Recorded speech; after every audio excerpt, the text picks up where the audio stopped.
the existing needs of this constantly increasing population by various means: greater efficiency and use of water, water transfers, water banking, and the use of more surface and underground storage of already developed supplies. For example, like the Metropolitan Water District's terminal facilities. With millions more people due to arrive over the next 2 decades, however, the water shortage we will face in the years ahead will be significant. And with few new water projects on the horizon, the only way that we will survive is to make even greater use of the techniques that have carried us through the last 30 years. But more than that, we need to think, as the Governor's Commission did, about fundamentally modernizing California water rights law and policy to deal with the ever-increasing demand for what is becoming an increasingly scarce resource. We need to think about what ought to be and what we can do to achieve it. Now, in considering the future of water law and policy in California, we need to ask ourselves several different questions. First, how can lawmakers, legislators, help the state with these increasing needs, both for consumptive and non-consumptive uses? Secondly, how can administrators, specifically the State Water Resources Control Board, employ its powers, particularly in the event there's an absence of legislative initiative, to help the state achieve the best in water law and policy? And third, how can lawyers, the attorneys practicing water law throughout California, best emulate the example Anne set in her practice to help their clients achieve their private goals while simultaneously achieving what is also in the public interest of all Californians? Addressing the first question first, what can the legislature do? My thoughts return to the recommendations of the Commission and the report issued in 1978. The report identified 4 aspects of California water rights law and administration that could be improved with legislative action, specifically the certainty of water rights, and that also includes groundwater rights, even though groundwater is a separate topic. Water use efficiency, including water transfers, the protection of in-stream uses, and groundwater management. And the report included the text of specific legislation the Commission proposed in each area. You might recall that the groundwater proposals alone ran 80 pages. Unfortunately, and much to my regret, the legislature largely ignored the Commission's legislative recommendations. In 2005, the McGeorge Law Review published a symposium issue devoted entirely to the 25th anniversary of the Commission's report. One of the participants, Professor Brian Gray of the UC Hastings College of the Law, noted in his article that the report's recommendations on in-stream use and groundwater, the ones that Anne wrote, were ahead of their time. I agree, but I say their time has now come. At the very least, it is time, a long past time, for legislators, administrators, and water lawyers to reconsider the Governor's Commission's recommendations as a step toward moving California water law in policy into the 21st century. And I can only add a comment that I've been working as part of my side duties as an appellate judge to try to mediate a groundwater adjudication in Southern California. And you know, the fact that we don't have enough knowledge about what people are in fact pumping, the fact that we have to spend a lot of time adjudicating issues by finding out what we're adjudicating, the fact that we have such a dearth of requirements to know what's going on, that the Governor's Commission, had they been adopted 20, 30 years ago, would be in place today, would have made this stuff immeasurably easier to accomplish. Recently, a committee of the National Research Council, and Jerry Gilbert, one of the authors, is out there, issued a report on the Bay Delta, which includes the following statement. The committee recommends California undertake a comprehensive review of its water planning and management functioning and design modifications to existing responsibilities and organizations that will anticipate future needs. These needs include dealing with scarcity, balanced consideration of all water use practices and water engineering alternatives, and adaptive management that can adjust to changing conditions. If any such comprehensive review is to be undertaken, the recommendations from the Governor's Commission that have largely lain dormant for the past 35 years would be a good place to start. In his article for the McGeorge Symposium on the Governor's Commission, UC Davis Professor Emeritus Hap Dunning, who served as the staff director to the commission, noted that one of the factors contributing to the immediate failure of the commission's legislative recommendations back when they were first made was that various interest groups opposed the recommendations almost in their entirety, preferring to press, with little success I might add, for the approval of new water projects in the wake of the 1976-77 drought. Indeed, John Bryson and I warned the governor that these interests when we first recommended the establishment of the commission.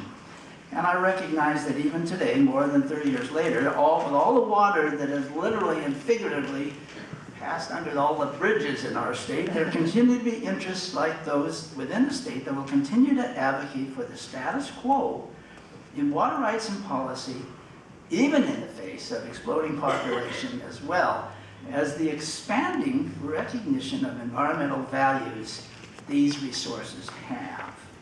In the face of such inertial forces, California's water law community might well be tempted to set its sights too low, to strive for something less than the sort of comprehensive review the National Research Council Committee has recommended, something less than the fundamental changes the Governor's Commission proposed. But in Ann's spirit, I encourage those who seek the best for California's future not to be held back by those who are too much vested in what has been. If we are to achieve substantial legislative reform in the area of California water rights law and policy, we must keep our focus on what ought to be. Now, turning to the second question I posed, what can the water board do? My thoughts turn back to the origins of the board.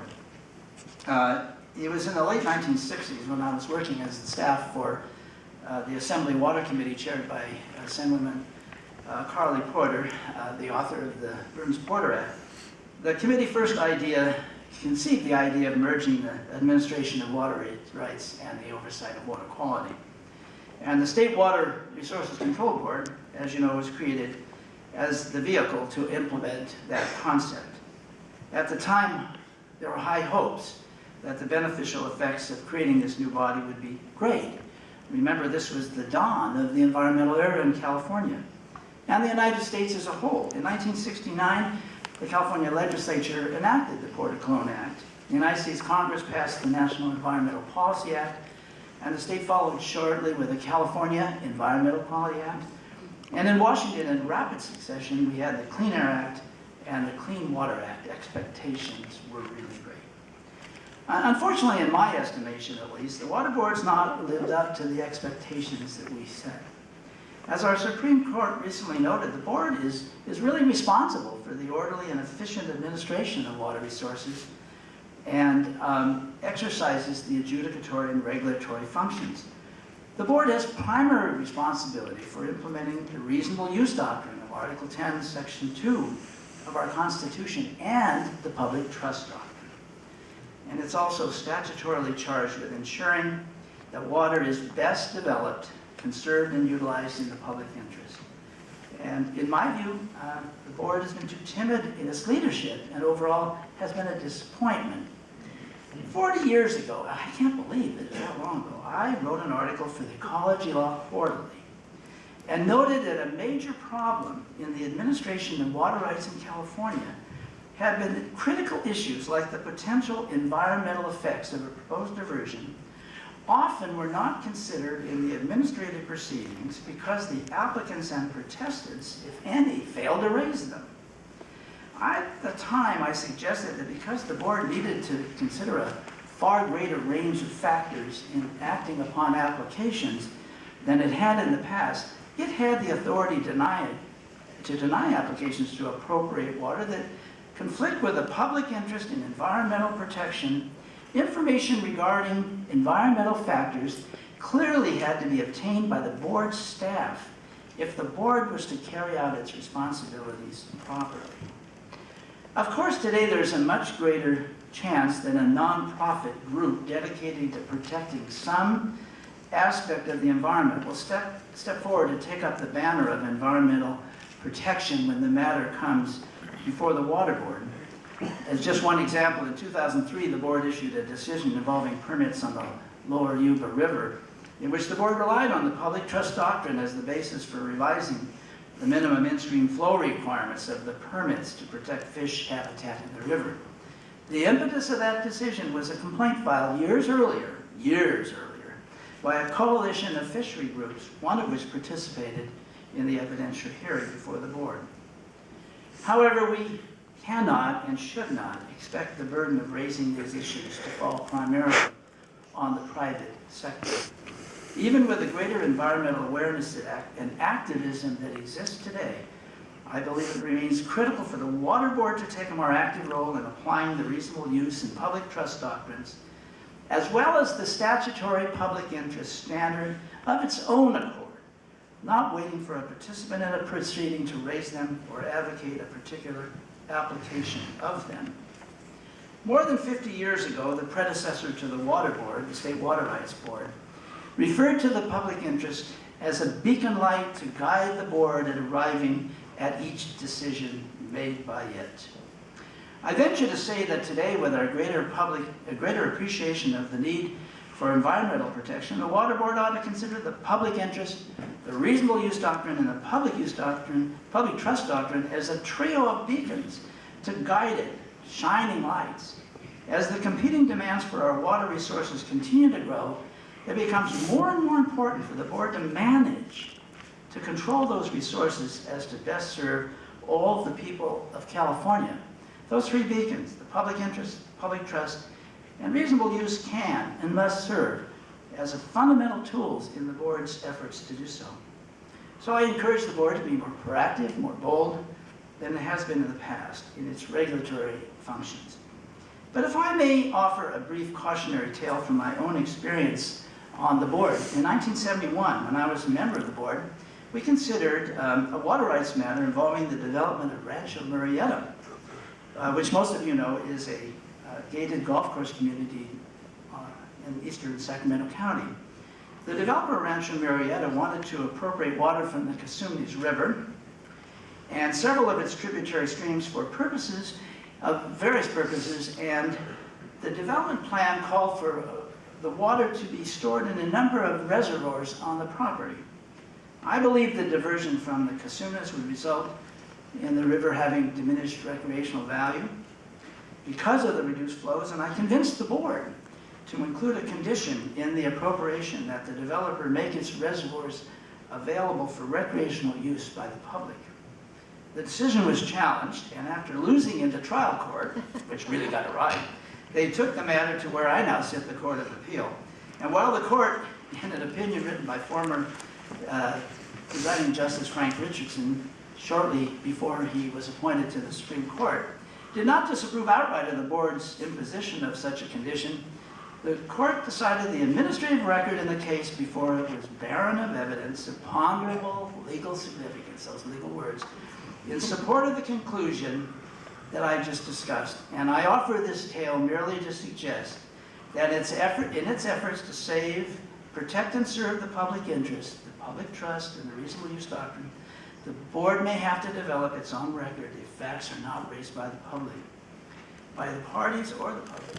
Of course, had the public trust doctrine been in existence at the time of the Rancho Murrieta case, I believe the board would have had to consider its implications, and I think the result would have been different. So now, be bold, board. Keep your eye on those lights on the hill and consider in Anne's spirits what ought to be. And now I'd like to turn to the last of the three questions I posed. What can lawyers do? More specifically, how can attorneys practicing water law in California best emulate the example Anne set in her practice and help their clients achieve their private goals while simultaneously striving to achieve what is also in the public interest of all Californians? In a sense, every lawyer in private practice today already serves two masters. You have a duty to be an advocate for your client, but you also have duties to the public at large as an officer of the court. For example, under the rules of professional conduct, in presenting a matter to a tribunal, you must employ such means only as are consistent with truth. And among other things, you must not seek to mislead the judge, judicial officer, or jury by any artifice or false statement of fact or law. Obviously, the duties imposed on lawyers as officers of the court temper and condition what a lawyer may do as an advocate for a client. And so it should be. If the courts are to remain a place where we seek truth and justice and not just victory. Well, let me suggest that as a water lawyer, you play a third role that should have a significant bearing on how you practice. Not only are you an advocate for your client and an officer of the court, but you're a citizen of this great state, and as such you are one of the public, to whom the navigable waters and shorelines of California are held in trust under the public trust doctrine. You're also one of the public in whose interest the Water Board is charged with acting. Finally, you're among those for whom the general welfare, the reasonable use doctrine, enshrined in the California Constitution. That requires that water resources be put to beneficial use to the fullest extent to which they're capable, and that the waste or unreasonable use or unreasonable method of use be prevented, and that conservation of such waters is to be exercised with a view to the reasonable and beneficial use thereof. Sometimes you just have to say that over again. As a citizen attorney of California, you owe a duty to yourself and to your fellow citizens to consider as and considered more than just the immediate desires of your clients. You owe a duty as Anne did, to seek comprehensive and fair-minded solutions for the intractable water issues that we face every day and that we will face more and more as our great state continues to grow. In fact, I encourage the entire water community, clients and lawyers, legislators and administrators, activists and citizens, ordinary people, to shed parochial, self-interested viewpoints that have too often been the hallmark of California law and policy in the past, and embrace a broader, more public-spirited point of view. You know, it's said that at the signing of the Declaration of Independence, Benjamin Franklin said something to the effect that we must all hang together or we'll hang separately. And you know, to some extent, I think this doctrine describes where we stand here in California with respect to our water issues. Well into the 21st century, we're already 10 years plus into the 21st century. We have more people and our water simply isn't there. We can come together, strive to find common ground, follow the beacons of reasonable use, public interest, and the public trust, and try to solve our water problems for the benefit of all Californians, or we can drive ourselves to ruin, economic, environmental, or otherwise, squabbling over who gets the last drop. So in memory of Anne Schneider, a great water lawyer, and even more importantly, a great citizen of our state, I urge each of you, in playing whatever role that you may play in the water law and policy problems of our time, to consider, as Anne did, not just what is or what has been, but what ought to be. Thank you.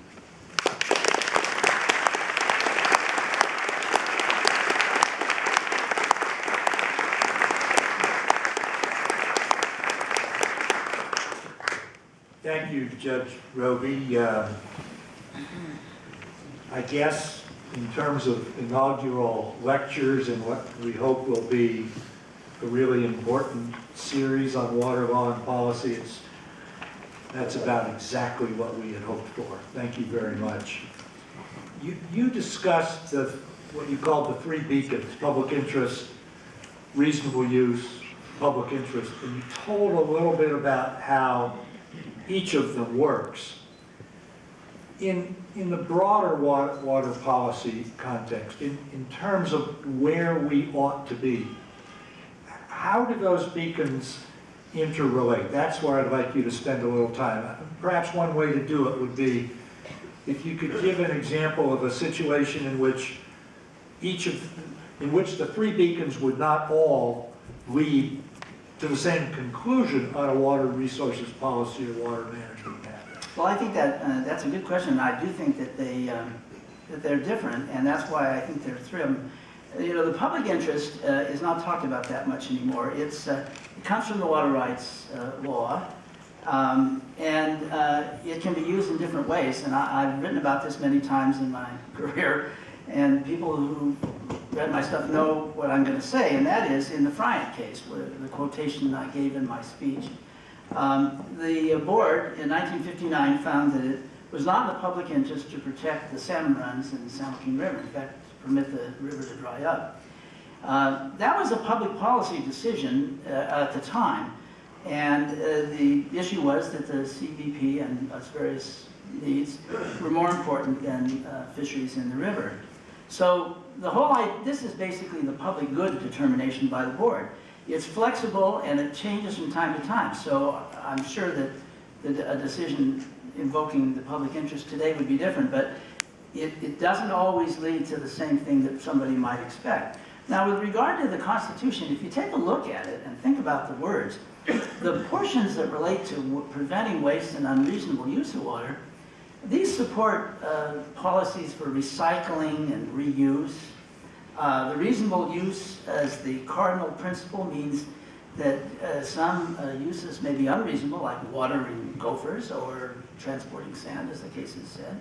And also the idea of maximizing beneficial use encourages development. So the policy of the Constitution is sort of schizophrenic. It has many different concepts in it. The one thing we know we can't do is waste it. And finally, the public trust is different entirely. When you layer it over these others, it's primarily our means of protecting environmental values. You don't get necessarily environmental values in the public interest alone. You don't get it in the Constitution alone, but you do get it in the public trust. Yet even the public trust means some different things to different people, and it involves balancing. The trust value of navigation, for example, can be inconsistent with a fishery need. So even within the trust, as I think I said in the Delta cases, there is a balancing that must be done. But if you shake all these three concepts together and think about them and what they mean for the public policy of our state, I think you have a pretty broad basis for developing comprehensive management. In effect then, each time that the water board or perhaps a court is looking at a complex water allocation or water policy question, the balancing that you referred to is going to be simultaneously influenced by each of those three beacons. I think so. And the balance might turn more on one or another of those beacons in a given case. I think so. And you know, I think that I would like to see some kind of analysis and policy discussion of how they fit together. It really is important that we have a coherent policy, and I think we have various doctrines that people can point to in some law book.